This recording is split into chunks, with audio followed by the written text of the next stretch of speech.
Ration அட்டை வைத்திருப்பவர்களுக்கு மிகவும் முக்கிய தகவல் ஒன்று வெளிவந்துள்ளது. இலவச ரேஷன் திட்டத்தால் அதிரடி அறிவிப்பு சற்று முன் மாற்றப்பட்டுள்ளது. அது என்ன மாற்றமே தெரிந்து கொள்ள இந்த ஒரு வீடியோவை ஸ்கிப் பண்ணாம பாருங்க. நாடு முழுவதும் இலவச ரேஷன் பொருட்கள் குறித்து முக்கிய தகவல் ஒன்று வெளியாகியுள்ளது. ரேஷன் கடைகளில் குடும்ப உறுப்பினர்கள் கைரேகை இருந்தால் மட்டுமே ரேஷன் உதவிகளை பெற முடியும். இதில் ஆதார் முக்கிய பங்கு வகிக்கிறது. அதனால்தான் ஆதார் கார்டுடன் பான் கார்டு, ரேஷன் கார்டு, வங்கி கணக்கு எண் என அனைத்து முக்கிய ஆவணங்களையும் இணைத்திருக்க வேண்டும் என்று அவ்வப்போது ஒன்றிய அரசு சார்பாக அறிவுறுத்தப்பட்டிருந்தது.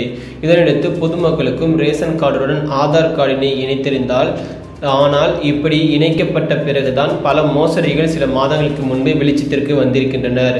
நிறைய பேர் வேறொரு மாநிலத்தின் வசிப்பிடச் சான்றிதழை தாமாகவே உருவாக்கி ரேஷன் கார்டு மூலமாக பொருட்கள் வாங்கி வந்தார்கள். உத்தரப்பிரதேச மாநிலத்தில் மட்டும் இப்படி மொத்தம் 9,500 பேர் சிக்கியிருக்கிறார்கள். இருப்பிடச் சான்றிதழ்கள் தயார் செய்து அதை வைத்து ரேஷன் கார்டுகளை வாங்கியிருக்கிறார்கள். அதே போல பஞ்சாப் மாநிலத்திலும் பிரதம மந்திரி கரீப் கல்யாண் அண்ணா யோஜனா திட்டத்தின் தொடர்புடைய 40,000 குடும்பங்கள் ரேஷன் கார்டுகள் ரத்து செய்யப்பட்டுள்ளது. இறுதியில் இலவச ரேஷன் திட்டத்தினால் யாருமே பாதிக்கப்படக்கூடாது என்றும் அனைவருக்குமே ரேஷன் பொருள் கிடைப்பது என்பது தொடர்ந்து செயல்பாட்டில் இருக்கும் என்று பிரதமர் மோடி உத்தரவிட்டிருந்தார். இந்நிலையில் பிரதமர் மோடி ரேஷன் அட்டைதாரர்களுக்கு வழங்கப்படும் இலவச ரேஷன் பொருட்களுக்கான திட்டத்தை கால அவகாசம் நீட்டிக்கப்பட்டதாக தெரிவிக்கப்பட்டுள்ளது. அந்த அளவிற்கு கடந்த 2020ஆம் ஆண்டு துவங்கப்பட்ட பிரதான் கரீப் கல்யாண் அண்ணா யோஜனா திட்டமானது மக்கள் மத்தியில் நல்ல வரவேற்பை பெற்று வருகிறது. இதன் மூலம் ஒவ்வொரு மாதமும் 5 கிலோ அரிசி, 1 கிலோ பருப்பு மற்றும் 5 கிலோ கோதுமை இலவசமாக வழங்கப்பட்டு வருகிறது. அதனால் முதல் 3 மாதங்கள் மட்டும் இலாகா வைத்து துவங்கப்பட்ட திட்டத்திற்கு தொடர்ந்து செயல்படுத்தப்பட்டு அனுமதி அளிக்கப்பட்டுள்ளது.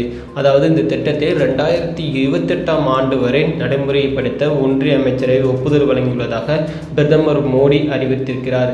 இந்த திட்டத்திற்கென 11.8 லட்சம் கோடி ஒன்றிய அரசு ஒதுக்கியிருக்கிறது. ஒன்றிய அரசு இந்த திட்டம் மூலம் சுமார் 81 கோடி மக்கள் இலவச ரேஷன் பெறுவார்கள்.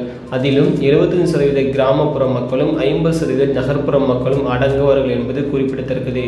இதன் மூலியமாக பார்த்தீங்கன்னா இப்போது ஒவ்வொரு மாதமும் 5 கிலோ அரிசியும், 1 கிலோ பருப்பு மற்றும் 5 கிலோ கோதுமையும் பார்த்தீங்கன்னா இப்போ முன்னாடி கொடுத்தது மாதிரி இனிமேலும் பார்த்தீங்கன்னா இலவசமாக வழங்கப்படும் என்று பிரதமர் மோடி அறிவித்திருக்கார். 2028 வரைக்குமே இந்த ஒரு இலவசம் இருக்கும் என்று அறிவிக்கப்பட்டுள்ளது. இதே மாதிரி முக்கிய அறிவிப்பை தெரிஞ்சு கொள்ள எப்போதுமே நம்ம சேனலுடன் இணைந்திருங்கள். அனைவருக்கும் நன்றி, வணக்கம்.